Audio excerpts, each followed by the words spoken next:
Far Cry 5 starts off with the protagonist and antagonist crossing paths, a speech by the villain, chase through the woods, falling into water and getting rescued by a strange man.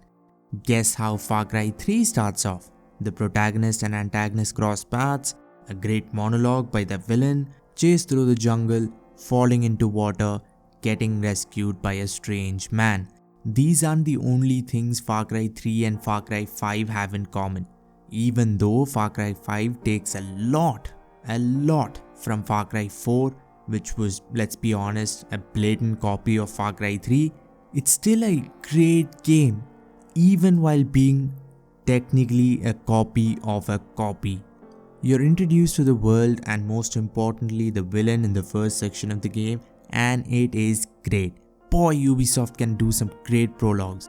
Usually everything's downhill from there, but the introduction to Joseph Seed is absolutely brilliant.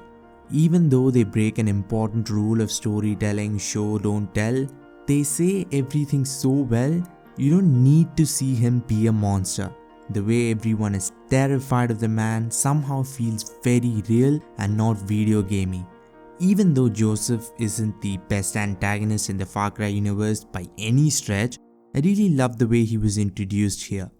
As everything and everyone calm down after a nightmare of a tried arrest, you explore the map for the very first time, at least a small portion of the map.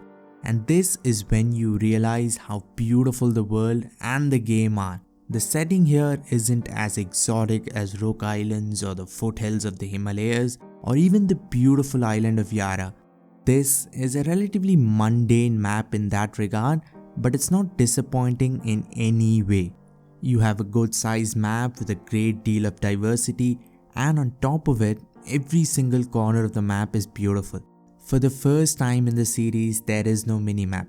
You just explore the world and run into interesting things like you would in an RPG like Skyrim. I really did find myself getting lost in this world more so than any other Ubisoft game. You see something in the distance but you don't know what it is because there is no minimap with an icon telling you, so naturally you'll want to go there and find out. So as far as the actual game world is concerned, I seriously have no idea what everyone's complaining about. If it's the quest in the map, that I understand. Other than enemy camps, there isn't really much going on. But that has been the case with Ubisoft games since ever. It's not a Far Cry 5 problem, but a Ubisoft problem. The actual game world and world design are near flawless. There are many different types of locations which do feel different, but I still feel you can't get through the game without fast travel. If you get everywhere on foot or even cars, you would know that. My favorite mode of transportation is fast travel. My second favorite mode of transportation is any kind of air travel. If you decide to run everywhere like you're Forrest Gump, you will run into a gang of enemies in about 15 seconds. And 15 seconds later, another group. And again, and again, and again. There is no quiet exploration or ASMR travel like Red Dead or something. I don't know if this is Ubisoft's attempt at keeping players engaged, but after a certain point, it just gets annoying. It's way too much. Anyway, when you aren't interrupted, you can go fish, hunt, collect ingredients, fly across the map with a wingsuit, perform crazy stunts with a plane or a chopper, buy and steal stuff, upgrade weapons.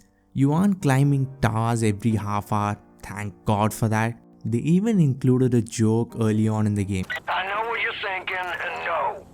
I ain't gonna have you climbing towers all over the county for me, so don't worry. I'm sure they were really proud when they came up with that. The game looks different from Far Cry games. These games usually have a vibrant color palette. Far Cry 6, for example, has an orange undertone for everything. Same with Far Cry 4 with blue-green. These games always have that pop, which goes nicely with all the wacky, silly shenanigans you get into. Far Cry 5 has a very subdued look. Maybe it's because of the location, but the game does have a great look to it. Mission design is one of the main things that stops Ubisoft from being truly great. Every mission is basically shooting everyone until enemies stop spawning. Sometimes it's stealth, sometimes it's outpost liberation, sometimes it's defense of a place, but that's pretty much it. Considering the game is an FPS, it makes sense, but they can do so much more. Having a mute protagonist certainly doesn't help. Most cutscenes are painfully boring. You sit there watching one guy talking for minutes on end without any back and forth. It's usually an exposition dump followed by getting told what to do, which somehow is worse than it sounds. The game truly has the worst cutscenes in any AAA game. In the beginning, you pretty much save a character. They will either ask you for another favor like ungrateful kids, or they'll thank you and let you know that you can count on them if the need arises. This goes on for a while. Anyway, the villains, the Seed family with Joseph Seed as their leader, are somewhat interesting. The family has Joseph, John, Jacob and Faith, the adopted member. Any interactions you have with them are interesting. Faith especially. Anytime you're anywhere near her, get ready for spooky things to come at you at every angle. The father, or Joseph, is the best though. He is the quintessential Far Cry villain. You have more interactions with him than previous villains, which is great. But as far as legendary Far Cry villains go, he isn't even close to Vaas or even Pagan Min for that matter.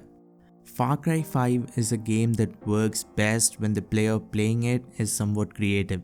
If you play to just complete the mission and you pretty much do your thing, you will stop playing the game in record time. If you go to an outpost, guns blazing, liberate it and move on to the next outpost to do the same, you will be bored out of your mind within a few hours.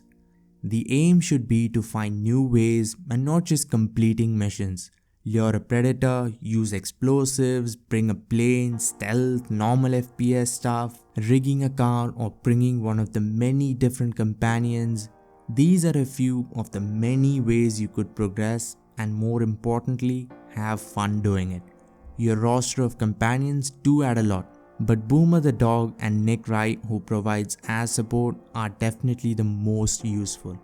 But sometimes being useful isn't the criteria. You want to look cool? Roll in with Peaches or Cheeseburger the bear, who will maul anyone you point. Wildlife has been a very important part in the last few games, and Far Cry 5 has a fair share of fauna. But it's not exotic like it was in FC3 or 4. There were fascinating creatures from Komodo dragons to tigers and leopards and snakes and crocs and so much more. Here, cougars and bears are the extent of exotic. The progression is somewhat deep. In the early parts of the game, you're pretty much running around with a stick in your hand trying to protect yourself. You have no money. The only weapons you can afford are weapons that you get at the start of the game and maybe some low-grade weapons you pick up from enemies. So early on, the game is pretty grounded. Once you gather enough resources and have enough money, that's when things start getting truly crazy. I mean, there are weapons that can literally vaporize your enemies out of this world. This game is pretty good. Personally, it is the best Far Cry to come out in the last 10 years. If you love open worlds, I would strongly recommend you to check it out. Thanks.